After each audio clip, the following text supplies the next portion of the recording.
that put a pest on a pedestal. Connor Knighton has sent us a postcard from Enterprise, Alabama. Let me tell you a story about a boll weevil. Now, some of you may not know, but a boll weevil is an insect, and it's found mostly where cotton grows.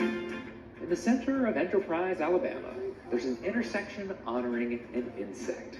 We are one of the few cities in the world that where you have in the middle of town a pest that's standing up on a pedestal. William E. Cooper is the mayor of Enterprise.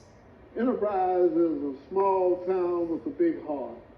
But more than a century ago, a small creature, the boll weevil, nearly destroyed this town. It came for the cotton. The boll weevil was a pest that was bad, and it just destroyed whatever was in its path. I think the locust plagues in the Bible, Attorney and local historian Dale Marsh's grandfather owned a cotton farm in Enterprise in the early 1900s. By the time the invasive insect got to town, the tale of the pest that feeds on cotton seeds was already national news. The head of the USDA had deemed it a wave of evil. The boll weevil's destruction didn't just affect the farmers. If the farmer had no money from his cotton crop, he had no money to pay back the bank or the merchant. So everybody was worried about what was going to happen.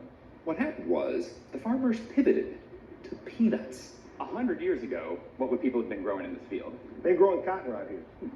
And then the boll weevil changed all that? Changed every bit of it. William Birdsong owns a peanut farm near Enterprise. The majority of the ones that are grown here are going to go into like M&M bars, candy bars, Snickers. Oh, so if I'm eating a peanut M&M, it might have come from this field? That's exactly right, where you get peanut butter.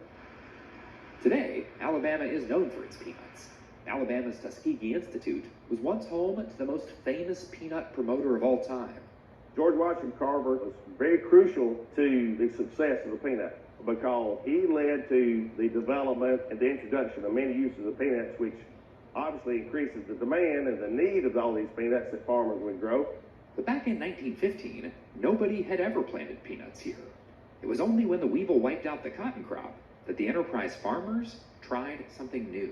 That's the reason why that there's a statue in Enterprise to the boll weevil. It's very tongue-in-cheek, and so it's like, if it hadn't been for you, boll weevil, you caused us to be resilient and look for other means to try to survive and make a living. In 1919, the town put up a monument to celebrate their agricultural prosperity. Decades later, a weevil was put on top, then taken off, then put back on. It used to be a popular prank to mess with it. It has been taken, and we will find it somewhere outside of the highway or whatever. But it's no longer the only weevil statue in town. Meet Mayor Weevil, Officer Weevil. There are weevils in front of the health clinic, and the ale house, and the local real estate office.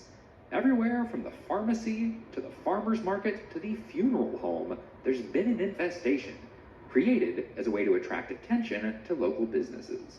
A giant pest in front of a restaurant would not be the first marketing idea you might think of. No, definitely would not, but it seems to work. Yeah, and does it? And does it? You feel like this drives people in? Oh my gosh, yeah. Kids are climbing on it, taking pictures all the time. It's great. The boll weevil continues to bring prosperity to Enterprise. There's the Weevil Nut Company, Boll Weevil Lanes. The Boll Weevil Soap Company sells unboll weavable lotion. From the CrossFit gym's Swole Weevil to the community college's Bo the Weevil mascot. You might be the last living boll weevil left in this town, right? It seems like most of your brothers and sisters all got kicked out. The pest is baked into the fabric of the local community. Even a national chain has played along. 1, 2, 3. I'm loving it. Ronald McWeevil is one of the latest stops on Weevil Way. 9-year-old Amina Roston was spending her afternoon seeing them all. I think it's kind of cool too because they ruined our crops, but it also makes us discover new things. You hear that sentiment a lot at Enterprise. It's not actually about the insect. It's about what it represents. The lesson of the boll weevil is that when adversity comes your way, don't quit. As we look at it now, it was just something that made us move in another direction in a better way. Whether you're an accountant, firefighter, mechanic, teacher, whatever this is, we all have weevils in our own lives. But they make us stronger. It's like the souvenir t-shirt says, fear no weevil. Celebrate. It might be silly if you don't know the story, but if you know the story, it's a beautiful story. You have a home.